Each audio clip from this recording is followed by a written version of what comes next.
Hello again, class. Welcome to our third topic for this subject. So right now we will be talking about when the Spaniards decided, to come back here in the Philippines, and I think we are all aware that the Spain or the Spaniards really came back here in the Philippines mainly to colonize the country, and we will be talking about those and what are the effects of that colonization to the Philippines. Okay, let's start. And there you go. Now that we can really say that comeback is real. Now after Magellan's voyage, it was, however, 2 decades before another attempt was made in this direction. So technically, the visit of Magellan happened in 1521, and they came back here in 1542. So it was exactly 21 years. Okay, it was captained by Roy Lopez de Villalobos, but however, his visit here in the Philippines ended disastrously, and he left no permanent mark upon the islands beyond giving the name Filipinas to some them in honor of our fortunate prince. Okay. So it was Roy Lopez de Villalobos who named the archipelago Filipinas. And so there was another comeback right after 1542. Nearly 20 years. Again, nearly 20 years elapsed before another expedition was undertaken, and it was captained by Miguel Lopez de Legazpi in 1564. His expedition began. With each enterprise begins the real history of the Philippines. As they reach Cebu of February 13, 1565. Now, if you're going to ask me why Cebu, because that is a familiar island for them. Because if you can remember, Magellan stayed long in the island because he preached about Christianity and traded a lot of goods there. And yes, no, it marks the start of the colonialization of the country. So it's for the Spain, it marks the start or it marks the beginning, but for us, it's start of the doomsday. Okay, because the abuses, the maltreatment, the racial discrimination started there, in that year. So of course, we are going to talk about the evils of Spanish colonial system, and that we cannot really deny that our experience with Spain, and being the Philippines colonized by Spain, is not really that good. Okay, we experience a lot of abuses, maltreatment, and racial discrimination. Okay, so we are going to talk about the 13 evils, of the Spaniards, and we'll discuss that one. We will discuss each of the evils of the Spaniards as we go through to our discussion. And so, without further ado, let us start with the encomienda system. So, the encomienda system is a Spanish monarch is a system where you will be granted lands. No, Spanish monarch granted lands to certain individuals who had rendered great service to Spain, and this individual could take care a certain territory in the conquered lands, and in this case, now the Philippines. So the encomendero there is the person, pointing out to the native Filipino where to plant the vegetable or the crop. And the encomienda system is actually a good one because it is a win-win situation for the Filipino and for the encomendero, which is the Spaniards. Okay, the encomendero has the right to collect the tributes and to use the personal services of the inhabitants. And also, in return, the encomendero is required to protect the people and to give them education. Okay, so where is the evil there? Okay, why is it called as one of the evil of the Spaniards? So it is one of the evil. It is because the encomendero only fulfilled the right to collect tributes and the use of the personal services of the inhabitants. But he failed to protect the people and to give them some education, which is the responsibility of the encomendero. Okay, meaning to say, he was only abusing the services, okay, or the benefits that the Filipinos are giving, or the benefits of his um, title, no, as the encomendero of that land. So it is really hard because aside from that privilege being taken away from the Filipinos, they were also racially discriminated, no, in the land. They were called Chongo or Indios or Indies, which means uneducated individual. Okay, so that, no, and when it comes to labor, they were also abused. No? And the tribute. So tribute are what we call, or is commonly known as tax, or in Tagalog we call that as buwis. The Filipinos paid tribute as a symbol of vassalage to Spain. So it consisted of 8 reals and equivalent to 1 peso, payable in kind or money. So technically, if you don't have a cash, no, during that time in the Spanish colonialization period, excuse me, you will be paying um, in kind. It could be a crop, a harvest, no, worth of the same amount. And in 1851, the tribute was increased to 12 reals. But in 1884, the cedula replaced the reals. So if you, I don't know if you can remember, no, when the Katipunan, headed by Andres Bonifacio, ripped and tore the cedula, no, as a symbol of the end of the colonialization, no? When they say it's like a message to the revolutionary, to the revolution or to its members that enough is enough and that they are going to fight the Spain already. And the Filipinos hated the tribute for two reasons. So it reminded them of their bondage to Spain, and it spawned Spanish abuses. Okay, why it spawned Spanish abuses? Because Spanish, or the encomenderos, or the government officials during that time, were very strict, no, in collecting buwis or taxes, no. And if you're not able to pay the tax, of course there will be certain punishment that you will have, no. If ever you skip or you forgot or you intend not to pay, there will be punishment for that. And not just as well, not dili ra pud ka na, but there are also um, Filipinos who really thought of we are, we are slaves in our own country. In Tagalog, it means alipin tayo, no, um, sa sarili nating bayan. I forgot na. Please excuse my Tagalog na.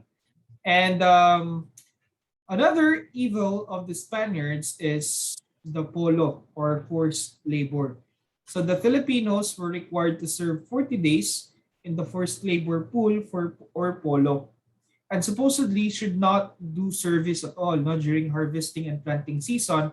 Most especially that these individuals who are working in polo or forced labor are family men, no. Their family depended on these men, and without their haligi ng tahanan, no, of course their family would be left at home, nothing to eat. Okay, and it was reduced to 15 days only in 1884. But remember, no, the what do you call this? The colonialization of Spain started in 1564, and how many years? No, it took them almost 200 years before it changed to 15 days, and it was really a lot of. I mean, it's heavy, no? It's heavy. The burden of working for 40 days, and it has been practiced for so many years, for almost 200 years. Um, that no is so much for Filipinos to bear. And Filipinos render services such as public works of non-military nature, like working in mines and to cut trees for building ships need for war. So the forced labor, the polo system gave each polista one-fourth real with some rice per day. You say one-fourth real, it's 25 centavo. Okay, that is their pay per day. But and also with rice, with some rice. But however, the worst thing was that the polistas were seldom paid. Polistas were referred to the Filipinos who was forced, no, who was forced labor, who worked with the government for forced labor. And okay, next is the bandala. Now, one of the evils. Bandala, it was the annual quota, no, assigned to each province. In every province, everyone had to make a compulsory sale of his products to the government.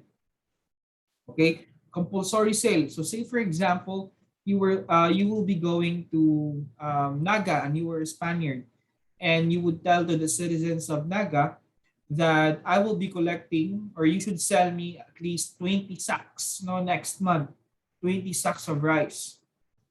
But of course, yeah, I mean, it's good, right? Because the people would have then a profit for their crops, no, for their labor. But however, there was a condition. The condition was that the government bought people products at much lower price than the prevailing prices in the market. So technically, if you were the Spaniard, you would buy the each sack of rice worth 20 pesos. But see, this is just an example, okay? But the real price in the market is one sack of rice is worth 80 pesos, okay?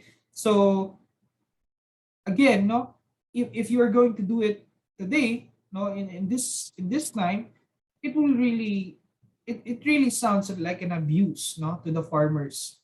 And it was practiced, no, for many years during the Spanish colonialization period. And another thing is one of the Spanish is known for is the divide and rule, because the Spanish military force was too small in the country, so it had to be backed up by the natives. So they recruit natives not to work in the military or to be their informant. So the Spaniards recruited the natives in one region to support them. The military used them to put down the revolts in another region. So technically, there is in every region Spanish used an informant and also a military man. They recruited military men for them to prevent revolts, no, of of the different parts of the country or region. So that is done, no, for them for them not to exert too much effort, no, in preventing revolts, and rather they used Filipinos to kill other Filipinos. So that is what they done. No? So say for example, if you are my best friend and I'm planning a revolt, and because you are my best friend who is also afraid of your safety, who's also afraid for the safety or concerned with the safety of your family, okay, you would sell me to the Spanish. Okay, so meaning to say, the Spanish government or the Spanish regime is really using us, our weaknesses, to ano, to the full extent that they are letting, other Filipinos betray their co-Filipinos. Okay, and in effect, no, the Spaniards only made the natives or Filipinos fight and kill each other. So the lack of national consciousness among the natives facilitated the Spaniards' divide and rule technique. Okay, so basically, the lack of national consciousness is really lacking there. No, Filipinos during that time, they were overwhelmed with fear, against the Spanish government, of what they have seen from their ancestors and also from their generation, and for their future children. They were really concerned of the safety of their family and for themselves. So national consciousness is, for the greater good of the whole country. That is national consciousness. You are fighting, for example, the national independence of the country. So during that time, in the Spanish colonialization period, the idea of uniting the country is not yet realized, or the idea was not even there yet. Okay, it is because during that time the fear is so powerful that they cannot even think clearly. No, the only thing that they think of is protecting themselves, protecting their family, and hopefully they could live for another year or for another month. Okay, because the threat rather is real, no, against the Spaniards. So another evil is the Guardia Civil. The Guardia Civil was supposed to maintain peace and order in the Philippine Islands, especially in the provinces. But what happened? Most of the members of the Guardia Civil were untrained and ignorant. Most of them came from Spain, who were barbers, no, shoekeepers, or anything, no, na doesn't have a work or walay trabaho. But in the Philippines, no, we call them a standby. But when they came to the Philippines, they have already the power and the authority, and they were given authority and they were named as the Guardia Civil. Thus, because they were untrained and ignorant, they turned out to be the agents of abuses. So one of their evil doings is, no, they maltreated innocent people, no, on their delight, no. If they like it, then pwede ka nilang pagtripan, no? If on Tagalog pa. And looting their carabaos as well, no? And chickens and valuable belongings. So another thing is, the Guardia Civil would do this to your home, no? Say for example, they were hungry. There were five of them, no? Five Guardia Civil, and they would come and visit your house, and they would request a very, they would request to the family, to the host of the family, or the host, they would request to the host that they would like to eat something delicious. It be a lechon manok, a fried chicken, pancit, no, and they would empty, the stock of the family that is good for a week or good for 1 month. So because they would empty the in Bisaya, no, they would empty the sudlanan or panudlanan of the family, then the family is left nothing to eat, no, for a week or for a month. And another thing is the carabaos. No, they will get your carabaos or confiscate your carabaos because they wanted to use it for warfare. Because during that time, carabaos is great for transportation, of wounded soldiers, even in goods or artilleries or anything of the like. No? And another thing is raping helpless women. Okay, this is again the evil of all evil, raping helpless women. And of course, the works of the Guardia Civil. And even Dr. Jose Rizal has a negative experience now about the Guardia Civil.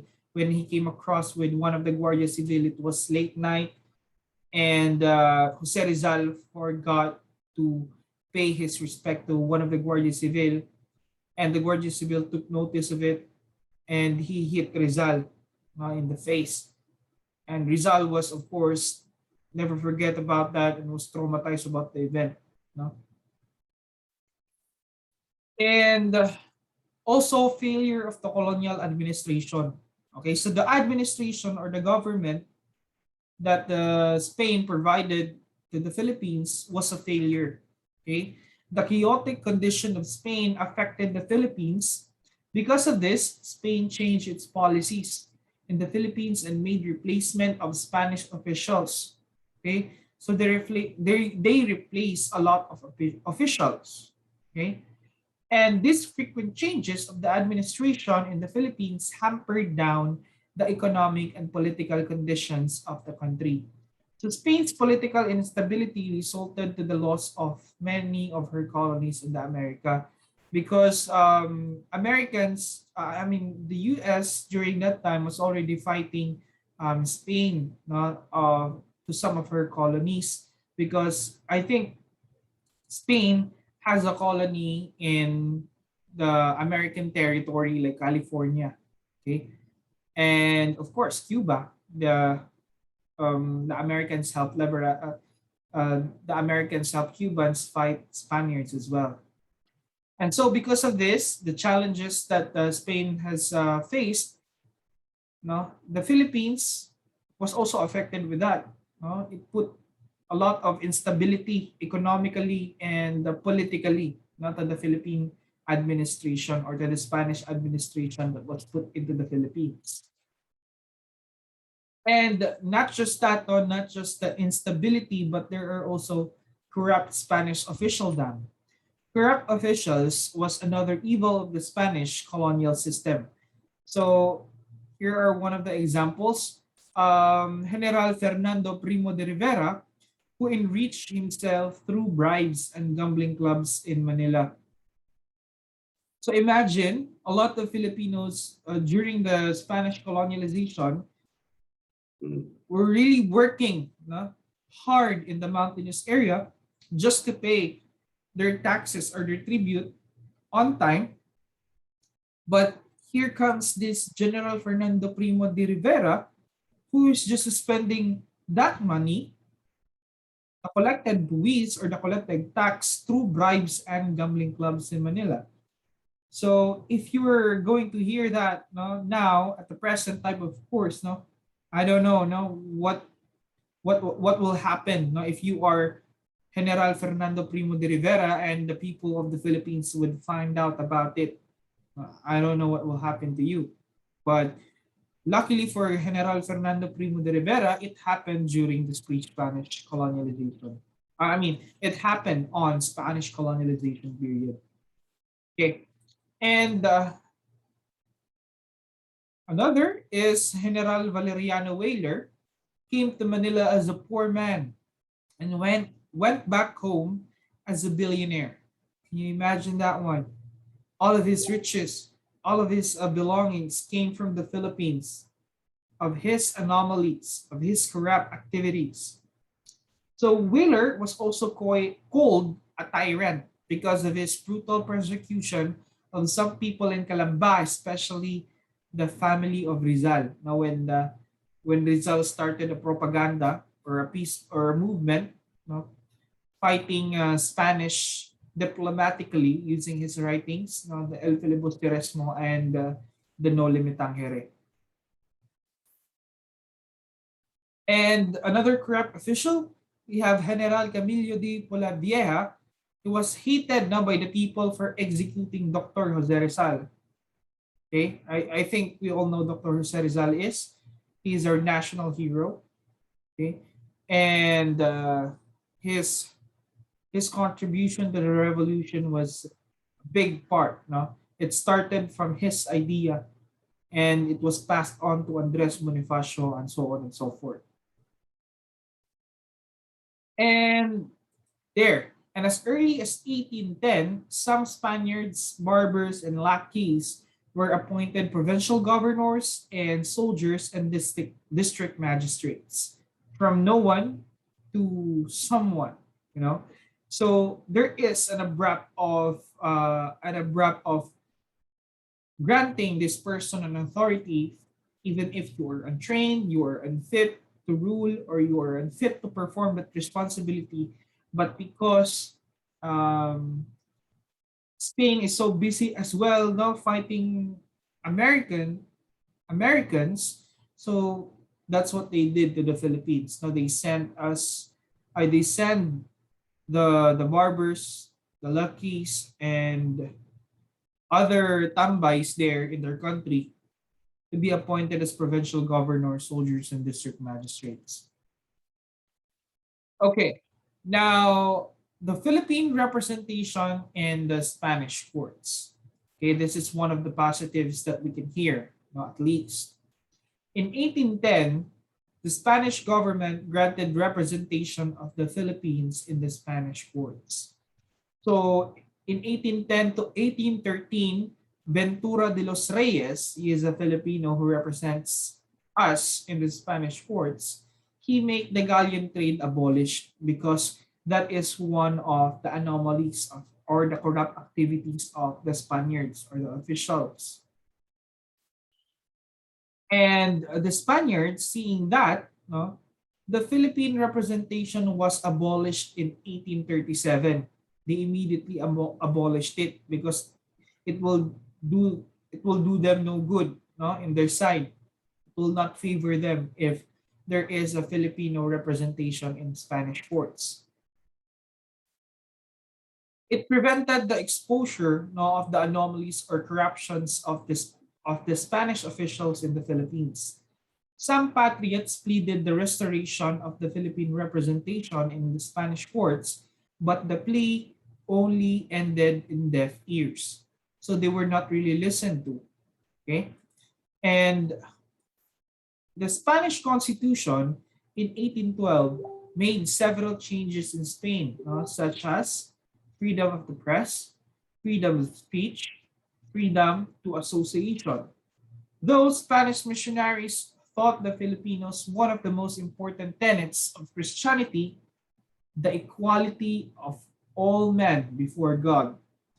But rather, they regarded the brown-skinned Filipino as inferior and lesser king of beings, laws of and deeds. Meaning to say, all these rights were enjoyed by the Spaniards, but they denied these rights to the Filipinos.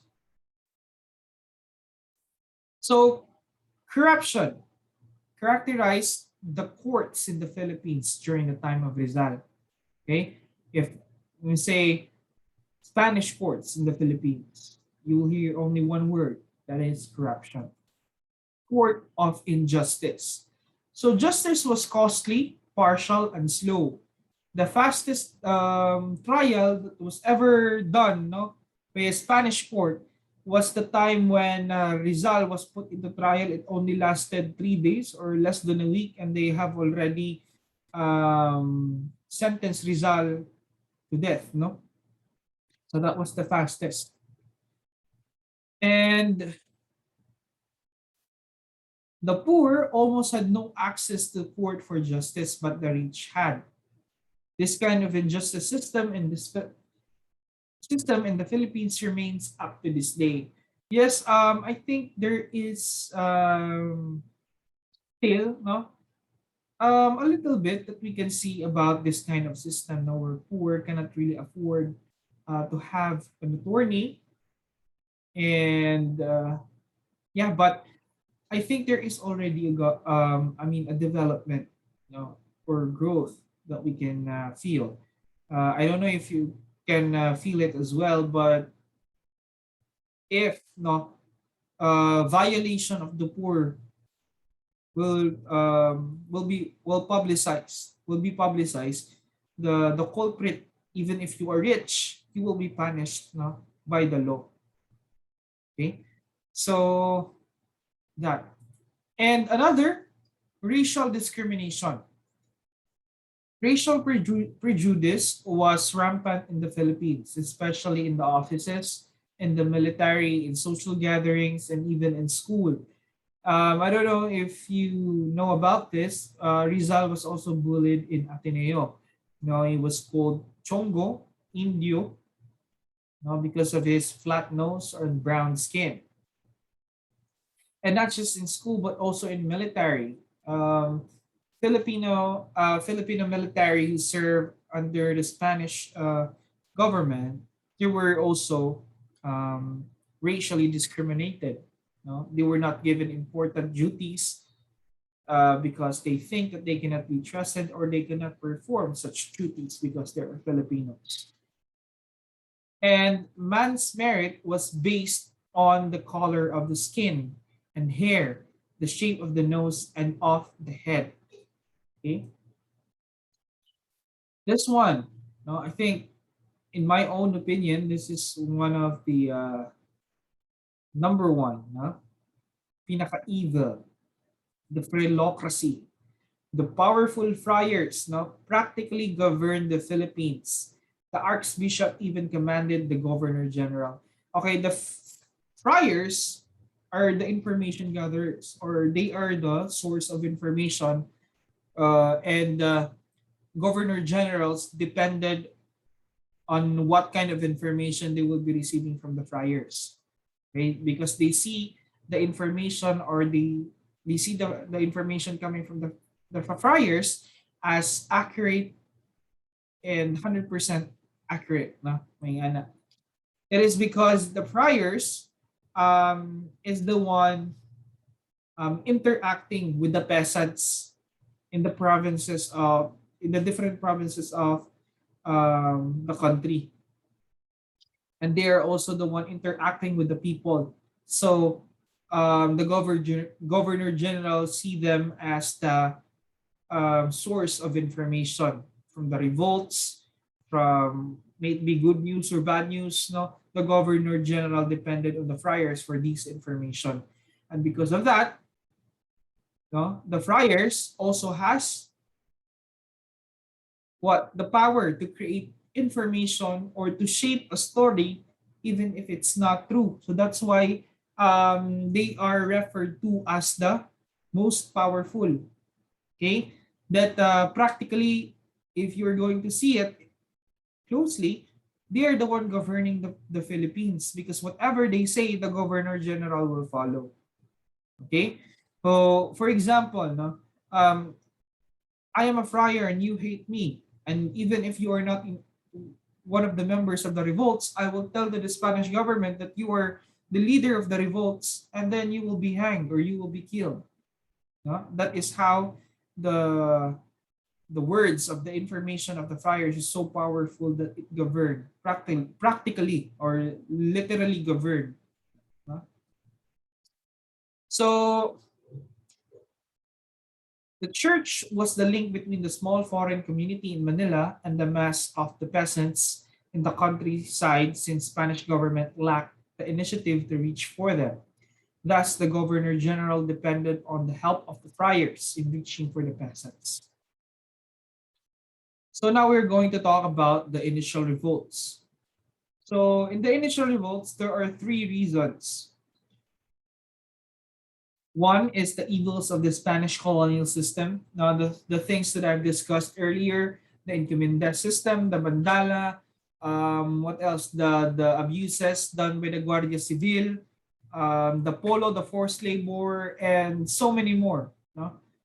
And another is religion. There were a lot of people like the Moros in Mindanao really defended their land, no, against the Spaniards because they believe in Islam, in Mindanao. And another is the usurpation of lands. A lot of Datus, Rahas, Lakan were taken, their lands were taken from them and was distributed to the encomendero. And that one of the reasons why there were revolts in the Spanish government. Okay. Again, the lack of national consciousness among the natives mainly caused these revolts to fail, and rather facilitated the Spaniards' divide and rule technique. So that is the most famous technique of the Spaniards, and that is also the reason why Dr. Jose Rizal is so famous and he became as the national hero. That is because he awakened the national consciousness of the Filipino people. Okay, so we lack of that, and Rizal took notice of it, and he wanted to do it diplomatically, and so Rizal was successful. No, even in his death, it sends us message. No, it burns our fire more in our hearts in wanting to have national independence, from Spain. Okay, and all of the evils done by the Spaniards led to one of the important revolution that happened in the Philippines. So we have the Cavite Mutiny. So the Cavite Mutiny, happened in one of the factories, or what we call in Tagalog as pagawaan ng mga armas, no? Factory for, I don't know, armas in English, but armas, no? Pagawaan ng mga armas. So because of the instability that is happening in Spain, in their country, because they are fighting America, and there were some changes done, and the Filipino workers who work in the pagawaan ng mga armas, their benefits were taken away from them. And so the Filipino workers did not agree to that, or they are not happy about it, and so they killed Filipinos. They killed Spaniards who watched over them during their work. Okay, they killed their managers, their supervisors, the owner of the factory, who's owned by the Spaniards. And so because of that, it created a lot of news. So it was a big news for the Spanish government in what happened in Cavite. No? And because again, the friars has the power to make a story, has the power to report certain information, and to shape a certain story that could hurt other Filipinos. And so that's what they did. The friars, the Spanish friars, reported Gomborza, Gomez, and Zamora that um, they are also involved, no? That they are a part of the Cavite Mutiny. And because of that, Gomez, Burgos, and Zamora was executed. No, they were killed publicly, and because of that, no, Rizal started from there. Okay, it gave him an idea, or it awakens Rizal national consciousness, which later he shared to the rest of the Filipinos by his work like El Filibusterismo and No Limitang Here. And the work of Rizal inspired Andres Bonifacio, where who was no Andres Bonifacio, who was the leader of the Philippine Revolution, or the KKK. Okay, so again, without the Cavite Mutiny, Rizal would have been a friars already, or one of the friar already, because Rizal is planning to join them. But without the Cavite Mutiny, without Gomez, Burgos, and Zamora being executed, no, there will be no Rizal, there will be no Andres Bonifacio, and there will be no Philippine Revolution. Okay, so I think we will stop it from there, and because the discussion will now proceed into the Philippine Revolution. Okay, so again, hopefully you find this video helpful to your studies, and once again, you have a great day and stay safe always.